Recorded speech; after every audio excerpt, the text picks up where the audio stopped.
Hey everyone. Sometimes to really get a feel for a country, you don't need to look at a whole year. All you need is a single moment. And that's what we're going to do today. We're taking a snapshot of India from late November 2025 by connecting a few headlines that might seem totally random at first. But trust me, they paint a fascinating picture of a nation that's really on the move. So that's the big question, right? What does a sports victory, a civic anniversary, and some public health news really tell us when they all happen around the same time? Well, as we're about to see, they actually weave together to tell one single compelling story about what a nation truly cares about. So let's kick things off where the energy is absolutely electric. In the world of sports, this is a space that really tells you a lot about national pride, and maybe more importantly, about a country's investment in its future. And first up, huge news. The Indian women's kabaddi team, they did it again. Back-to-back World Cup champions. This wasn't just a win, you guys. It was a masterclass in skill and strategy on the world stage. Just incredible. Now look at this final score, 35-28 against Chinese Taipei. This is way more than just a number. It's proof of incredible teamwork, of fitness, and of the really smart leadership of Captain Ritu Negi. Just a completely commanding performance all around. And this is what's so cool. It perfectly shows that cycle of success. Because while one team of champions was out there conquering the world, India was already busy building its next generation of superstars, right at home. Literally, on the same day as that World Cup win, the 5th Khelo India University Games kicked off in Jaipur. And this thing is massive. It's a 12-day national event spread across 7 different cities. This is the platform designed to find and grow the country's best young athletes. This is where future world champions are born. Okay, so let's shift gears now. We're moving from the high energy of the sports arena to the very foundation of the nation's civic life, its democracy. On November 26th, India celebrated Constitution Day. But 2025 was a big one. It was the 75th anniversary of the day the Constitution was adopted. And this wasn't just another holiday. It was this huge national event called Samvidhan Amrit Mahotsav, all about helping every single citizen better understand their rights and their duties.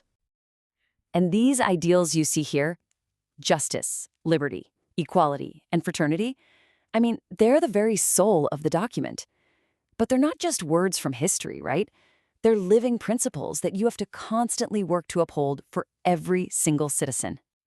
And in 2025, a huge part of upholding those ideals means using technology to make sure the democratic process is fair and transparent. And that work starts with something that sounds simple, but is absolutely critical: a clean, accurate voter list. So check this out. The Election Commission is in the middle of a massive project to digitize all the voter lists, and the progress is, well, it's varied. This chart shows Goa is way out in front, almost at 77% done.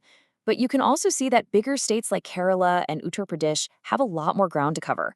So why does this matter so much? Because an accurate voter list is the absolute bedrock of trust in a democracy, period. This theme of liberty was also echoing through history. November 2025 also marked the 350th anniversary of the martyrdom of Guru Tegh Bahadur, the 9th Sikh Guru. He's known as Hind di Chadar, which means the protector of India, because he gave his life to defend the principle of religious freedom, a right that, of course, is now a cornerstone of the Constitution we just talked about.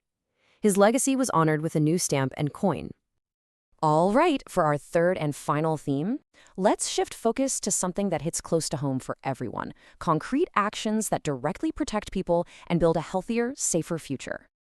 Okay, look at this number on your screen, 14490. Do you have any idea what it is? Well, in November of 2025, this number became a brand new lifeline for millions of people all across India. It's the new 24/7 national helpline from the National Commission for Women. It's a simple toll-free number that provides immediate support. So whether someone needs advice, legal help, or an urgent connection to the police, this service is right there, a crucial, accessible safety net for women in need. And empowerment isn't just about safety. It's also about economic power. And in that very same week, the Rani Chennamma Mahila Sahakari Bank, a cooperative bank led entirely by women in Karnataka, was named the best profitable cooperative bank. That is a fantastic achievement and just a powerful sign of women driving economic success. Now, this spirit of progress we're seeing isn't just happening inside India's borders. It's also a key part of a global health story that's going to change millions of lives for decades to come. Okay, this is absolutely huge. Gavi and UNICEF announced a historic pricing deal for the R21/Matrix M malaria vaccine, and the result is right there on the screen. The new price, just $2.99 a dose. That is an unbelievable price drop that makes this vaccine affordable and accessible to millions who need it most. And the real-world impact of that new price is just staggering.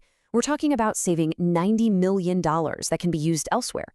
It means an estimated 7 million more children can be protected from malaria by 2030.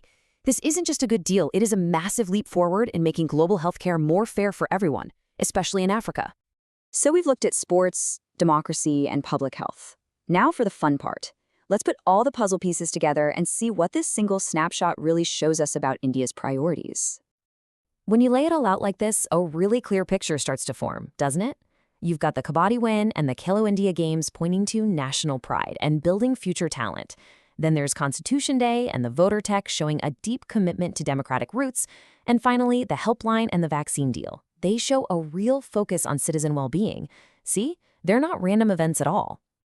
So from the roar of the crowd at a Kabaddi match to the quiet, vital work of updating a voter list, from a life-saving phone call to a life-changing vaccine, every single one of these moments is a thread in the very same fabric. And together, they weave a much larger story of a nation moving forward. So these stories defined a moment in time. The real question is, which of these threads, whether it's investing in youth, strengthening democracy, or advancing public health, which one do you think will define the entire next decade for India? Something to think about. Thanks for joining me.